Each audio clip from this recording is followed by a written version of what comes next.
esse tema.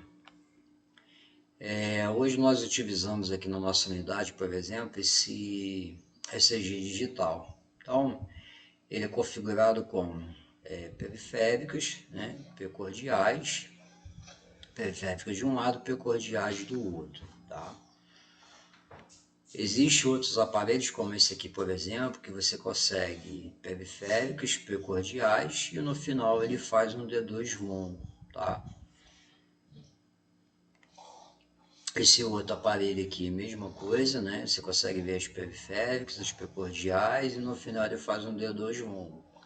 Então, cada aparelho você tem que estudar, você tem que entender, porque ele tem as configurações dele. Você pode mudar essas configurações, tá bom? Aqui, por exemplo, esse aparelho, aqui a gente vê ó, os periféricos, precordiais, no final ele faz um D2 longo. Mas se eu quiser, eu posso configurar ele para que todas as derivações fiquem como se fosse um D2 longo, né? Ou seja, você tem uma janela que, via de regra, o D2 longo ele leva 10 segundos. Então, você configura para que todas as derivações sejam nessa janela de tempo, tá? Aqui, só para recapitular, periférica, precordiais, D2 longo. Esse aqui são as periféricas de um lado, as precordiais do outro. E esse aqui eu tenho todas, né, como se fosse um D2 longo.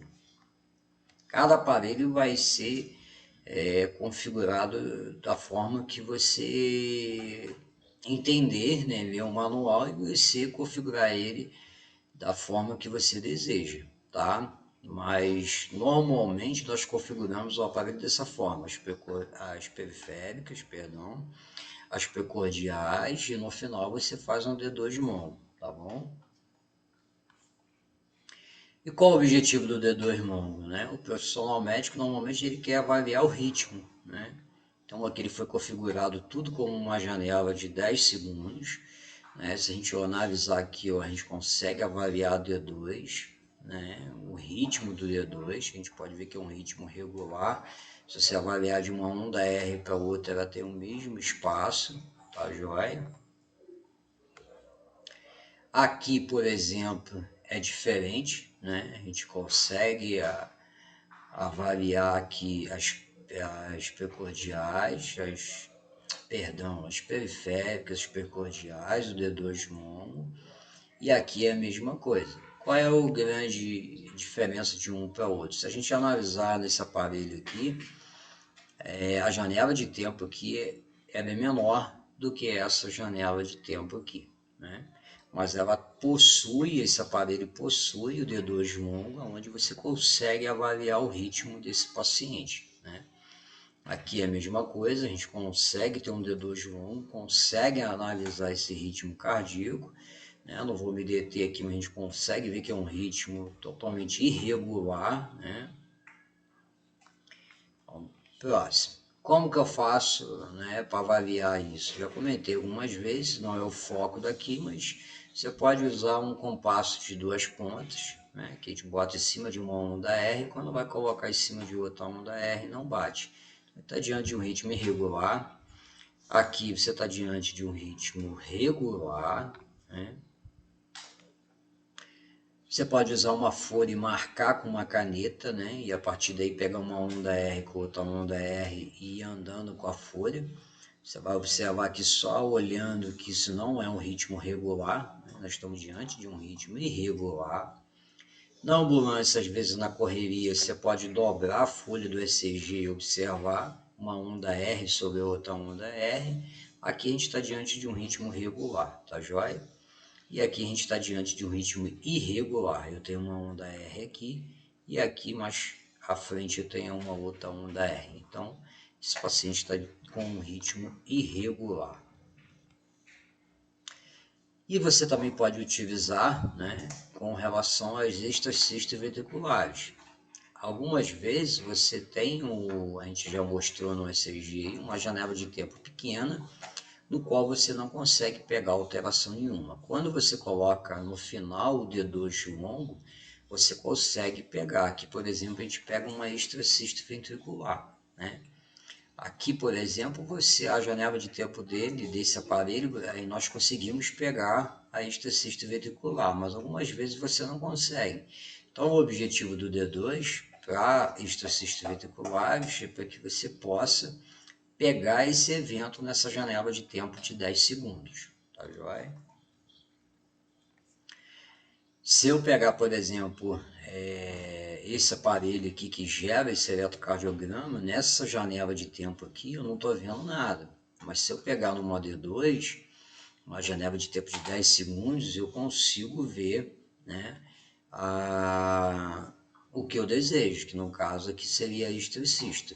Aqui, por sorte, essa janela de tempo era um pouco maior, conseguiu pegar a esteticista. Tá? Mas se ela não pega nessa janela de D1, por exemplo, eu boto em D2 longo no final do eletrocardiograma e eu consigo pegar esse evento, tá joia?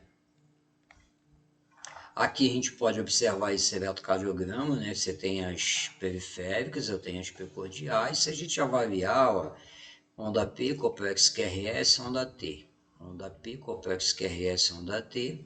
A gente não vê nenhum evento aqui, né? Mas quando eu vou para o D2 longo, eu tenho o primeiro complexo QRS, o segundo, terceiro, quarto, e no quinto complexo QRS eu tenho uma pequena pausa, né? E depois volta o espaçamento normal. Então, se você olhar simplesmente para D1, você não consegue visualizar, né, essa pausa que aconteceu aqui. Poderia ser uma extracístole também. Então, esse é um dos objetivos de você registrar o D2 longo, tá bom? Isso aqui é uma paciente de 46 anos, né, que ela fez uma extracístole ventricular, é uma paciente com quadro diaêmico, super de segmento ST. A partir daí eu comecei a monitorar essa paciente o tempo inteiro, preparei o carrinho de emergência, cardioversor, desfibrilador, deixei tudo ali à beira-leito e fiquei observando. Ela fazia uma extracista, daqui a pouco ela fazia 2 extracistas junto, chegou a fazer 3 extracistas, até que chegou um momento que ela fez 3 extracistas e ela fez uma pausa. E a partir daí aumentou numa taquicardia ventricular.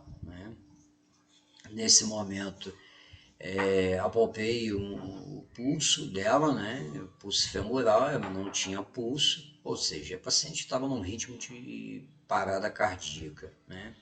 Essa paciente ela foi desfibrilada e levada para a hemodinâmica, tá? Aqui a gente consegue analisar, né, a obstrução total da artéria coronária direita e após o procedimento já revascularizada, a paciente muito bem, obrigado, né, desobstruiu a artéria. Uma paciente de 46 anos saiu sem sequela nenhuma, simplesmente porque você tinha um profissional ali à beira-leito monitorando de forma adequada esse paciente. Outra pergunta que as pessoas fazem, mas sempre pós-parada cardíaca, né, após a constatação do óbito pelo profissional médico, ele pede só um D2 longo. Então a gente só usa o D2 longo em parada cardíaca? Não, né? Nós já vimos nos slides anteriores, eu utilizo para avaliar aí o ritmo desse paciente, eu utilizo para ver estacistas ventriculares e também posso utilizar, por exemplo, pós-parada cardíaca, quando o médico constata o óbito, eu fazer um D2 longo. Por que eu só faço D2 longo? Porque a única coisa que o profissional médico deseja é registrar que não existe atividade elétrica nesse momento. Então não faz sentido você fazer 12 derivações nesse cenário, tá bom? Então, quais os objetivos de registrar o D2 longo, né? Principais são avaliar o ritmo e depois extracistas ventriculares. Existem outras situações, mas na maior parte das vezes a gente utiliza para esses dois eventos, né? Espero ter ajudado vocês, né? Isso gera um pouco de dúvida com relação ao eletrocardiograma, o D2, né? Se a gente estiver diante, por exemplo, de uma fibrilação atrial, né, você pode utilizar tanto para ver o ritmo, como você pode utilizar essa janela de 10 segundos para fazer uma frequência cardíaca média, né? Via de regra, nós contamos quantos complexos QRS tem nessa janela de 10 segundos, e a partir daí você gera uma frequência cardíaca para esse paciente. Então, O D2 longo ele tem bastante finalidades, né? Ele é importante e todos nós, né, que trabalhamos com emergência devemos saber isso, né? Esses dias eu estava num grupo de profissionais e aí um médico colocou um eletrocardiograma e pediu a opinião dos colegas deles, né? Imediatamente quando eu olhei o eletrocardiograma eu percebi que os cabos estavam invertidos, né? Logo depois o médico chegou e comunicou, os cabos estão invertidos, né? Então não tem como, né? Às vezes o colega fala assim, eu sou enfermeiro, eu não preciso saber arritmia, eu não preciso saber porque usa D2 longo, eu não preciso saber nada disso, né? Isso é um equívoco. Como que você não precisa se você é o profissional que resiste ao eletrocardiograma, né? Como é que você vai olhar